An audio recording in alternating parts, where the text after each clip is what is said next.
Have you ever noticed how the smallest words can cut the deepest? How one moment of rejection, one look of disapproval, one careless comment can echo inside you for days, sometimes years. You tell yourself you don't care, that you've moved on, that you're above it. But somewhere, quietly, you still replay it. You still feel that sting in your chest, that sudden tightening in your stomach. And maybe you wonder, will there ever come a day when nothing and nobody can hurt you again? This is not about becoming cold or heartless. It's not about pretending you're fine when you're falling apart. It's about understanding, deeply, what it means to be psychologically free. Carl Jung once said, "I am not what happened to me, I am what I choose to become." And in those words lies the essence of liberation. You will never stop pain by avoiding it. You stop pain by transforming your relationship to it. You suffer not because people hurt you, but because you assign meaning to what they do. You make their words sacred. You make their absence significant. You make their actions a mirror of your worth. But when you start to see this for what it is, you begin to reclaim power. The truth is brutal but freeing. Most of what you feel has little to do with others. It's the echo of your own unconscious, your unmet needs, your unhealed wounds, your hidden beliefs about yourself. When someone rejects you, it's not their rejection that hurts, it's your own self-doubt being exposed. When someone disrespects you, it's not their voice that stings, it's the part of you that still feels unworthy of respect.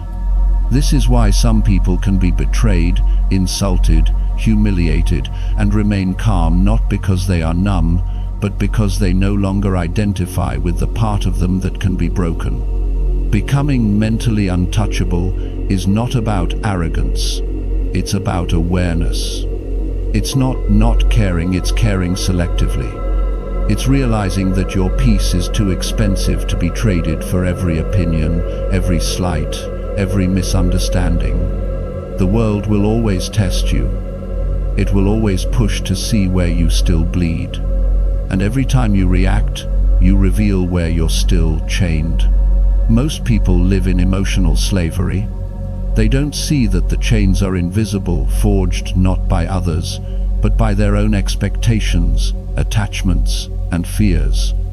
You want people to like you, to approve, to understand. But the more you need them to, the more they own you. Freedom begins the moment you stop needing the world to agree with your self-image. Jung understood this deeply. He said that what you resist persists, and what you fear in others, rejection, betrayal, judgment, is usually what you've already internalized. The world simply reflects it back. So when you stop resisting, when you stop giving a about control, something extraordinary happens. You stop bleeding. You stop fighting reality. You stop trying to edit life to fit your comfort zone. You simply see, and in that clarity, pain loses its grip. But here's the paradox. The less you care about avoiding pain, the less pain can touch you. Because every time you say, "I can't handle this," you give it power. And every time you face it, you reclaim it. You can be insulted and stay serene. You can be abandoned and remain whole. Because you've stopped looking outward for validation and started living from the center, from that silent, untouchable core that nothing can reach. You were never meant to control the world. You were meant to understand yourself so deeply that the world no longer controls you. That's what Jung meant when he spoke of individuation, the process of becoming whole, not perfect, conscious, not comfortable. And if you truly want to stop getting hurt, you must begin that journey. Because pain doesn't vanish when you withdraw, it transforms when you awaken. There comes a point in your psychological evolution when silence becomes your loudest statement. When withdrawal is no longer about escape, it's about mastery. When you finally understand that peace is not found in perfect conditions, but in perfect detachment, you stop explaining yourself. You stop overgiving. You stop performing emotional CPR on relationships that died long ago. You begin to notice how much of your suffering came not from others' actions, but from your inability to let them be who they are without trying to fix, prove, or control.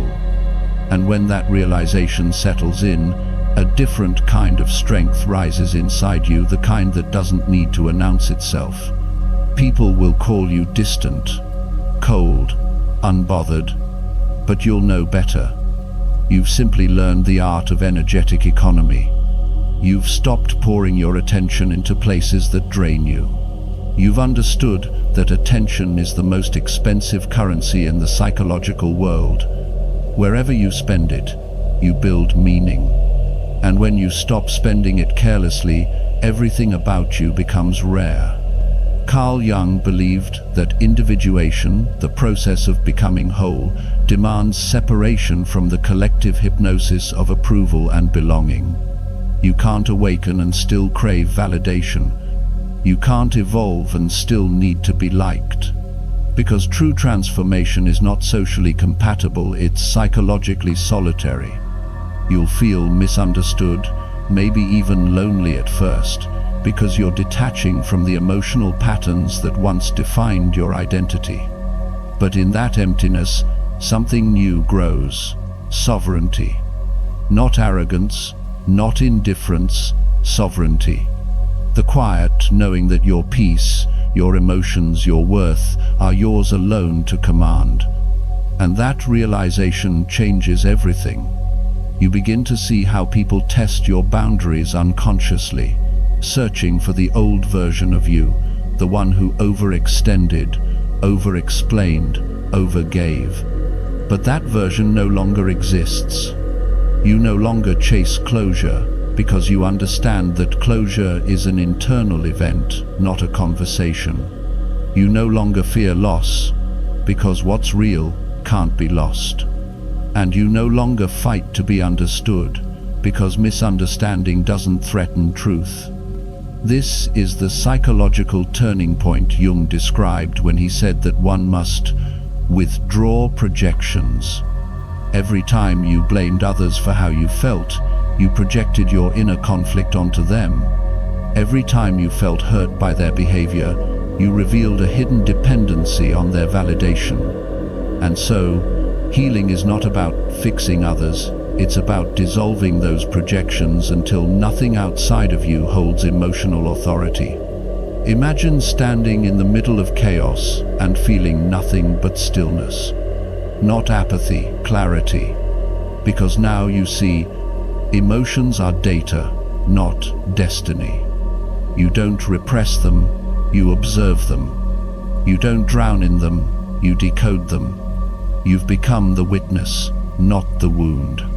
And this is where the phrase, "stop giving AF," finds its true psychological meaning. It's not nihilism, it's refinement. You stop giving a not because nothing matters, but because not everything does. You choose what deserves your energy consciously, strategically, with dignity. You stop being reactive and start being responsive. Because emotional reactivity is a symptom of unconsciousness, composure is a mark of mastery. People will still betray, criticize, misunderstand, but you'll see their actions as reflections of their own inner worlds, not verdicts on your worth. Their chaos no longer pulls you in, your boundaries act as quiet armor. You understand that most conflict is projection colliding with projection. And once you refuse to play that game, the battlefield dissolves. In this state, power feels different. It's not domination, it's inner coherence. You no longer fluctuate with external tides. You move through life anchored, self-directed, unbothered, not because life got easier, but because you did. Nothing and nobody will ever hurt you again, not because you've escaped pain, but because you've transcended dependency. Because you've realized that no one can take what you no longer give, your peace, your focus, your sense of self. So, understand this: freedom is not the absence of emotion, it's the mastery of it. It's the ability to hold pain without letting it define you. It's the quiet authority that comes from knowing you can lose anything external and still remain whole internally. That is the Jungian path. That is what it means to stop giving a F. Not as defiance, but as discipline. And that is how you become psychologically untouchable. By no longer living as the echo of your wounds, but as the architect of your mind.